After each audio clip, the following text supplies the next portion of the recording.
Hey everybody, welcome back to the channel. And we're going to go over today, we're going to go over the complaint that I filed against Officer Borovac and how I laid it out. Um, and I just wanted to share with you and be transparent with the process on how I go about the process. Doesn't mean that my way is the right way. Doesn't mean my way is the wrong way. Uh, but having said that, I do know that I was successful in getting my point across, and Officer Borovac successfully being charged for assaulting me. So here we go. I laid it out in 4 parts. Um, and the way I look at things is you've got to know the audience that you're speaking to. So what I mean by that is you don't talk to the police department the same way you talk to a uh, state legislature, right? You don't use the same language when you talk to a teacher or a child, right?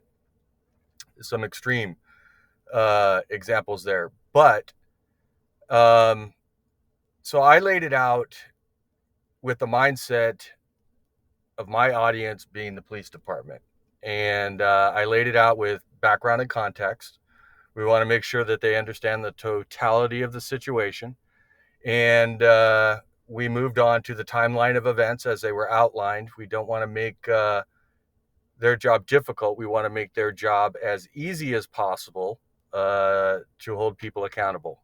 Um, then we moved on to the accusations and very specific. And then concluding with what my ask is. What are you asking for in the complaint? So this is how I went about it. And just a little background with me. I'm a private investigator for about 30 years. So writing reports and things like that are just kind of how I tend to put things together. So um, this is what I did. So you can see at the top, we put all the identifying information, date, time, location, and the officer or public servant involved, background and context. On 9/21 at approximately 15:30 hours, I received a frantic phone call from my son. He was in tears, hysterical, and said he was in an accident and it was bad. And that's a direct quote. Dad, it was bad. Um, I ran immediately to my vehicle and drove a few blocks to the location.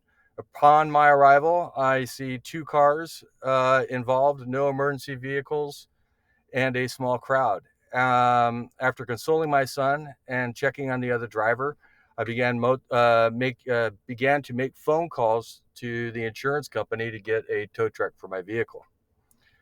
A short time later, Phoenix Fire Department arrived and began to treat my son and the other driver. Another 5 or so minutes passed before Officer Borovac arrived. I am still on the phone with the insurance company. Officer Borovac appears cordial and advises me he'll get to us in a bit. I had no problem with that. And it was what I thought to be a fairly pleasant exchange given the situation. I have no further contact with Officer Borovac for the next 5 or so minutes. I'm a private investigator for over 30 years. While I specialize in surveillance, I am a trained interrogator as well as in body language.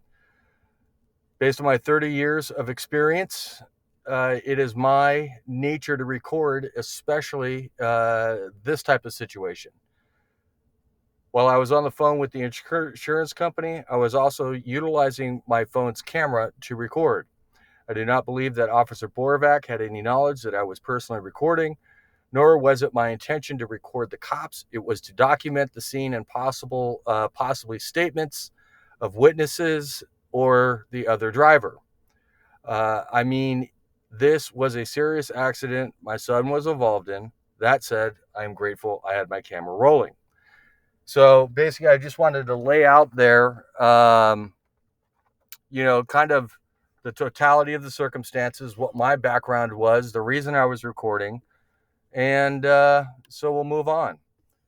So we're going to go to the video timeline of events. And again, this basically, I wanted to lay out specifically and preliminarily in my complaint what my allegations were and where they could find actual video documentation in my video, as well as in Sergeant Borovac's body-worn camera, which I have not been granted access to as of yet. So, video timelines of events. If you've seen the video on my channel, I will leave links to it in the description below, and as well as at the end of the video of the assault, as well as my filing the complaint with Sergeant Forbes. So we fast forward through the first 7-8 minutes of video as I was just trying to get a tow truck, as the video shows. Officer Borovac initiates contact with me at 50 seconds into the video timeline. 12 seconds into contact, Officer Borovac has approached me and told me to calm down, even though the video shows that I was not rude, I never moved or made any movements towards Officer Borovac, and I never raised my voice to him. In fact, moments prior, I thanked him and told him I appreciate his calling a tow truck, but I'm on the phone with a tow company right now. That's a little bit of a misstatement on my part. I was actually on the phone with the insurance company trying to get the tow truck. 56, so now we're 6 seconds later, 18 seconds into contact. Officer Borovac has made an unlawful order to move back, even though he approached me from 10 or 15 feet away. After I observed Officer Borovac's verbal and nonverbal communication demonstration of immediate escalation, I told him sternly and calmly, "You will address me with the respect of the citizen you serve. My son has just been in a car accident." To which our Officer Borovac interrupted, "You will calm down and back up 3 feet." He said to back up 4 times within only 6 seconds. Note, I can see no other reason for the demand other than to flex his authority and ego. Officer Borovac approached me. Officer Borovac escalated the circumstances in which Officer Borovac was dealing with a very emotional 17-year-old who was just in his first big car accident and his concerned father. And within 21 seconds of contact, he placed his hands on me, the father, with no provocation for physical contact by Officer Borovac. 1:11 into the video. 21 seconds into contact. After I refused his unlawful order to back up, Officer Borovac assaults me. I reference ARS, Arizona Revised Statute 13-1203, on my video by pushing me forcefully in my chest, causing me to have to stumble back in order to keep my balance, which meets the statutory minimum for Arizona Revised Statute 1203A2 and 3. And you guys, this is important, I believe, in when you're going to file a complaint against an officer. If you're going to say that they violated a statute criminally against you, you want to make sure that you reference in your complaint, in writing, that statute, right? I think that's very important. Don't make them try to hunt it down. Be very specific as to your allegation. 2 minutes and 59 seconds into the video timeline. Officer Borovac begins to question my son, to which I advise my son, do not answer questions. Officer Borovac tells me and my son, by law, he has to answer his questions. To which I replied, by law, he does not have to participate in your investigation. The Fifth Amendment right to remain silent and not answer questions to law enforcement is clearly established by both state statute, Arizona Revised Statute 2412, and Arizona Revised Statute 281595, and case law, Miranda. This is such basic stuff, guys.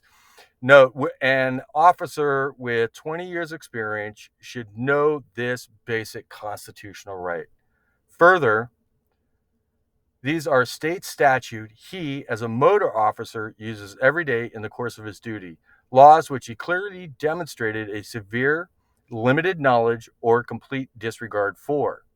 My son met his legal obligation to Officer Borovac once he exhibited, and that's a direct quote from the statute, ARS 281595, Section B, his license and registration. Further, he exceeded his legal obligation by surrendering his documents to Officer Borovac. No citizen, let alone a minor, has any legal obligation to law enforcement in this type of situation beyond providing what is expected under ARS 281595. Period. Full stop. Officer Borovac will continue to attempt to question my son during the rest of the interaction, despite my clearly expressed constitutional objections against him doing so. 3 minutes and 13 seconds. By law, after telling Officer Borovac,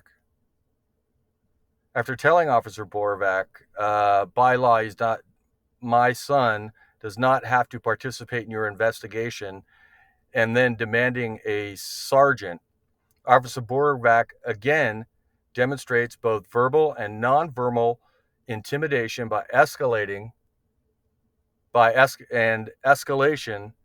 by stepping towards me again and demanding I step back. I did not move and advised Officer Borovac that the driver is my minor son, and I will decide if and when he answers questions. At this time, Officer Borovac begins to raise his voice and yell, at first continuing to demand my son answer questions. Then, after not conceding to his unlawful demand, he again steps towards me to tell me to step back and advises me that I am obstructing. Note, it appeared to me that he was using intimidation through escalation in an attempt to get me and my son separated so he could ask my son questions outside of my presence, despite my clearly voiced objections. And, guys, that's in this situation, I don't give a crap what a reasonable officer would think. This is what a reasonable citizen would think. And a reasonable citizen, I think, can conclude that that was threats through intimidation to separate my son and I, so that he can get my son to surrender his constitutional rights. That's what I think a reasonable citizen can conclude. All right, moving on here. 3 minutes and 42 seconds. Officer Borovac now advises me that I'm disobeying his orders of a police officer. What law is that? While an investigation is ongoing. To which I replied, government investigations or criminal investigations. Because, guys, there's two types of investigation that you can be charged under. Government investigations and criminal investigations. So when they say that you're obstructing, I highly recommend that you get clarification on which statute they're referring. That can do two things for you in the long run, right? It could qualify or disqualify your actions under either statute, but it could also do the same for you under either statute based on the officer's knowledge on and how they apply. Officer Borovac replied criminal. So I retrieved my printed copy of Arizona Revised Statute 2409, the obstruction criminal investigation law, that I keep in my vehicle, and I read it to him. Note, 132409 clearly states nothing I did was in violation of 132409.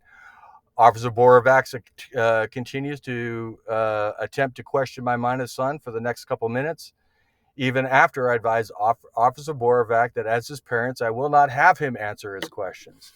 And again, folks, I reference 13-2409, so that they have it there in writing in the complaint. It's documented on the record, the statute that I'm accusing Officer Borovac of misunderstanding in this case, which in essence could have led to my loss of liberty and freedom because of his misunderstanding of the law. So now we jump up to 6 minutes, 12 minutes into the video time, or 6 minutes, 11 seconds into the video timeline. During the conversation, Officer Borovac tells me, "I told you 2 times to back up." This was pointed out to show inconsistencies in a statement and his lack of ability to remember details under pressure. Is that not important for an officer to do? I mean, especially when, a person's life, liberty, and freedom are at stake. In actuality, Officer Borovac requests move back 4 times unlawfully within 6 seconds during our initial encounter before going hands-on with me.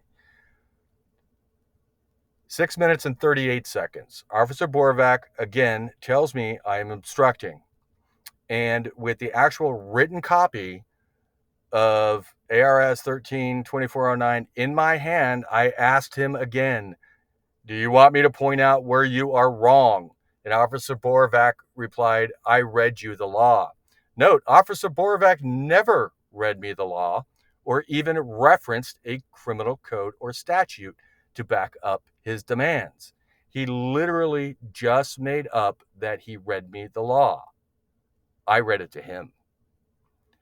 Now we're going to jump about 4 minutes ahead, 10 minutes, 13 seconds. Officer Garcia arrives on scene. As Sergeant Garcia is parking, I request from Officer Borovac his name and badge number for the first time. He just points and says, "There's your sergeant." To which I replied, "You are not going to identify per your policy, Chapter 3, Section 2.4. I received no response. Sergeant Garcia initiates contact with me. Sergeant Garcia was nothing but professional during my entire interaction, and I have nothing but kudos and commendations for him. Phoenix PD needs more Sergeant Garcias." And I believe that, guys. That's an honest and true statement. Look, if we got to point out the good along with the bad, right? We want them to know when they're doing good. It's just like your children, right? You want to reinforce good behavior. You want to let the police and your government know when they're doing a good job. Just don't bitch at them all the time, right? So where are we at here? Oh, all right. Let's move down to... Guys, I know it says there's 13 pages here, but after we get through the video timeline of events, I'm going to kind of go through the last portion of it relatively quickly. I know we're getting pretty lengthy here, and I appreciate you hanging out. If you can, please remember to hit that like and subscribe button. I believe I'm supposed to say that on these stupid videos. Educational videos.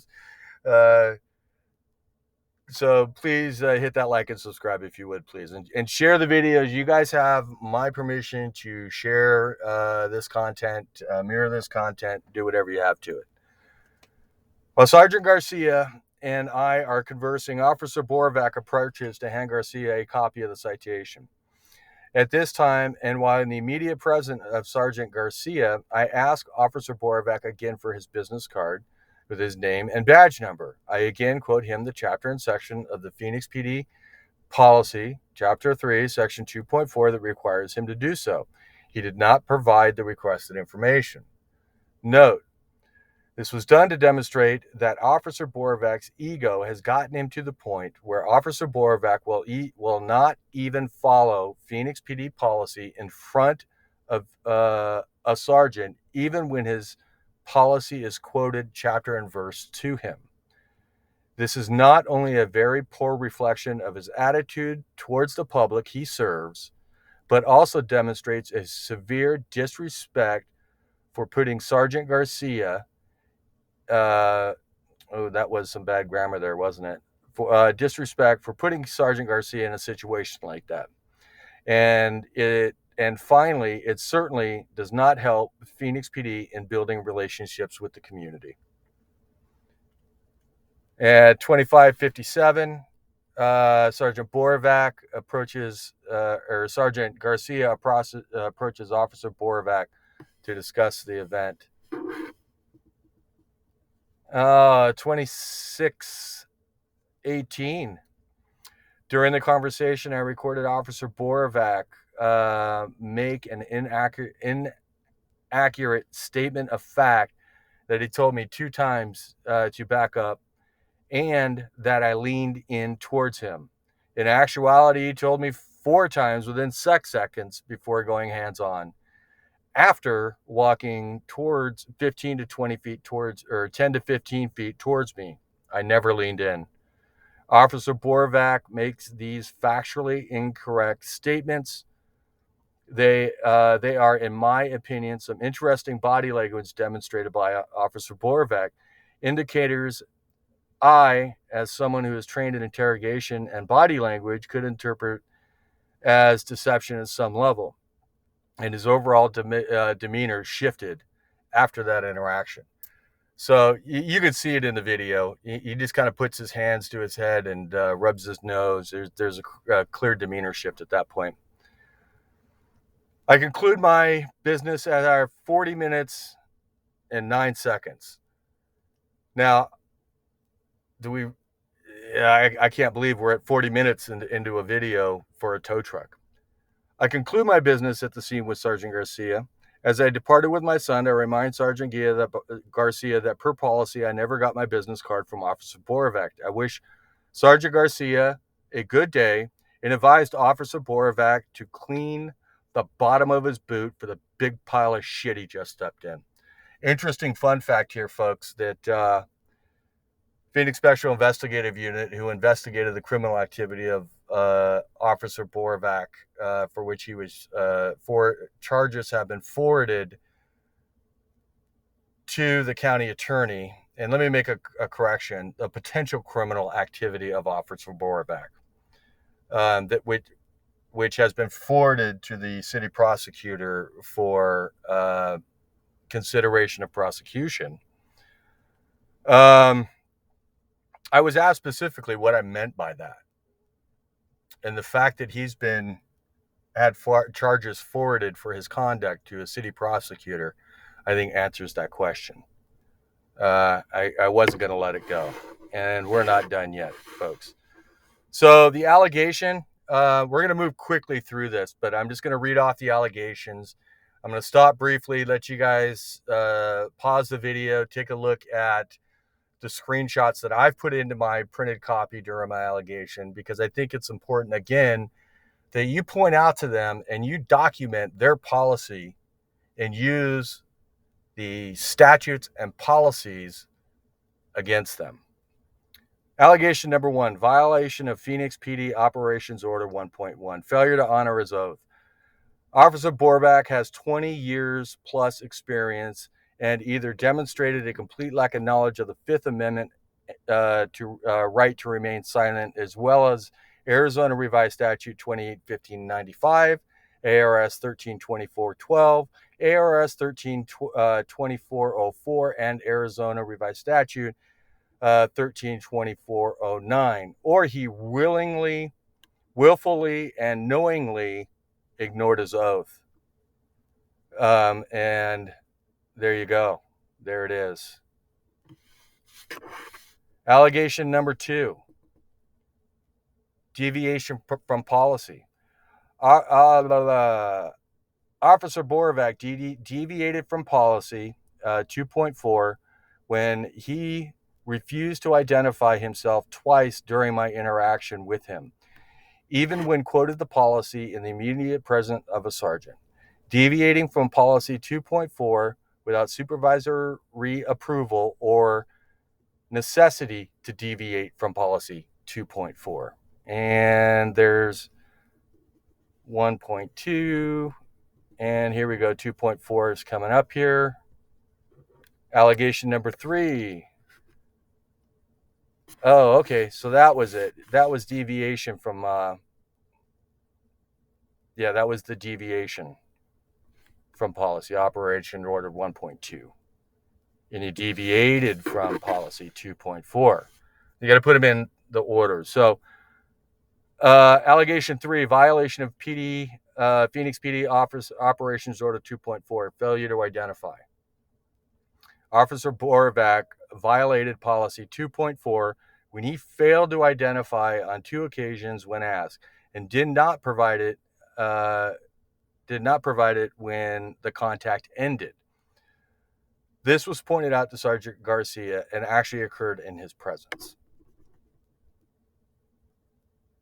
There you go. There's 2.4. And this is why you keep this crap printed with you, man. This is why you got to know. Allegation 4. I believe this is the 4th allegation and final. Failure to follow de-escalation policy 1.5. Officer Borovac clearly did not implement any de-escalation tactics or techniques and immediately initiated escalation and use of force, resulting in Officer Borovac committing assault against me without provocation. See ARS Statute 13-1203. There is no exception in ARS Statute 13-1203 for an officer to place hands on anyone without legal justification. And I think that's important to point out, right? Because a lot of these laws, they're laid out for everyone, including law enforcement, right? There's no exception in the assault law for an officer in this situation, right? Now, there's situations where officers can speed, and there's exceptions in the law for that, but not here. So there you go. So there's that one. So notice what we did there. We put in the policy, right? It was policy 1.5, the de-escalation, right? And then we followed up with the ARS for assault. So, expectation. Whoops, what the hell did I do? Sorry, guys. Expectation and request. Now, when you guys see this, you guys will say, only 2 days. Why did you request only 2 days when you could have requested, I think it was up to 8? Guys, really the totality of the circumstances didn't hit me until I got the call from SIU, right? And again, I've said it before in previous videos, man. I got that call from SIU, and the detective says to me, do you want to press charges? And I had a full 20-minute conversation in my head in about, a half a second. Yeah, it was one of those types of things. We've all had it. And I realized that, yes, we need to go, and we need to go full accountability. And because there's bigger issues here. I was really struggling with the First Amendment or the Fifth Amendment protections and the lack of understanding with that. And so that's when I made the decision to file charges. It was really in that moment, reflecting back on the assault and then the complete and gross misunderstanding of the Constitution, specifically the Fifth Amendment in my situation. So understand that as we go through this last part. It is my expectation that this incident be fully investigated to include, but not limited to, a review of body-worn camera reports, review of my video, and interview with Sergeant Garcia to be started within 7 days of receipt of this complaint and completed within 30 days per Phoenix Policy 3.19. So in that specific deal, this has been delayed obviously several months. The reason for that, and I understand why, is because there was a criminal investigation ongoing into Officer Borovac's actions and conduct. The Professional Standards Bureau, who deals with the administrative violations for which this complaint is for, can't do their investigation until after the criminal investigation is concluded. I would imagine because the criminal investigation ties up evidence, witnesses, etc. And, so it's an assumption on my part as an investigator of, 30 years or so. But PSB now takes over the investigation. I'm gonna give, make an official start of January 2nd for my calendar on that. So if Phoenix PD is watching, that's when my calendar is starting, given the holidays, etc. So here's my request. It is my request that Officer Borovac receive the following discipline as outlined in policy 3.18. 1. A written reprimand be placed in his file as outlined in 3.18E. Number 2, Class 2 violation policy 3.18H. 2-day suspension without pay. Officer Borovac demonstrated a clear disregard for Phoenix police policy, Arizona state law, and the United States Constitution as outlined above. Further, he committed the crime of assault against a citizen without any provocation or lawful justification, just because the citizen questioned his authority.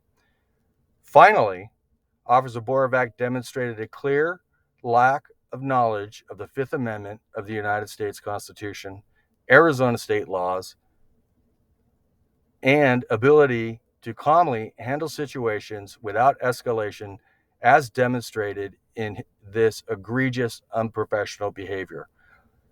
Policy 3.18H. During my 17-year-old son's interaction with Officer Borovac that was captured on video. And here we go. There goes 3.18. You guys take a look at that.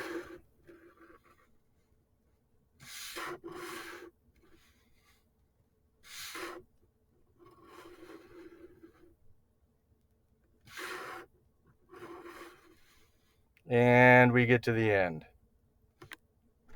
Thank you to Advance for your time and effort investigating my complaint. I look forward to hearing from you soon. Please feel free to reach out at the contact information below should you have any questions. Sincerely, John Goodnow. All right, guys. So there you have it. That's how I filed my complaint. I hope that helps some people out. I hope that you guys understand that it's not always about being the loudest guy in the room in order to affect change and get stuff done. But it's about acting with intellect over emotion, not being a dick like the person you're complaining about, but being a good human who is reasoned, thoughtful, and intellectual in how they go about presenting their problem to affect change. So there you go, people. Thanks for watching. I've babbled on long enough. I hope y'all get something out of it. Appreciate your time and watching. Be good humans. Like and subscribe, and go check out my stupid merch store at www.don'tbeadick.website. Guys, I have some cool t-shirts over there. Suspicious person. It's got Arizona Revised Statute 132412. I've put t-shirts up there for Florida. I put one up for Texas and California. And M-Star, if you're watching, I haven't forgot about you, but that damn statue you sent me is so long. I'm trying to figure out how to get it on a t-shirt. So anyway, we're going to get those done. Thanks for watching, everybody. Have a nice day. Everybody be good humans.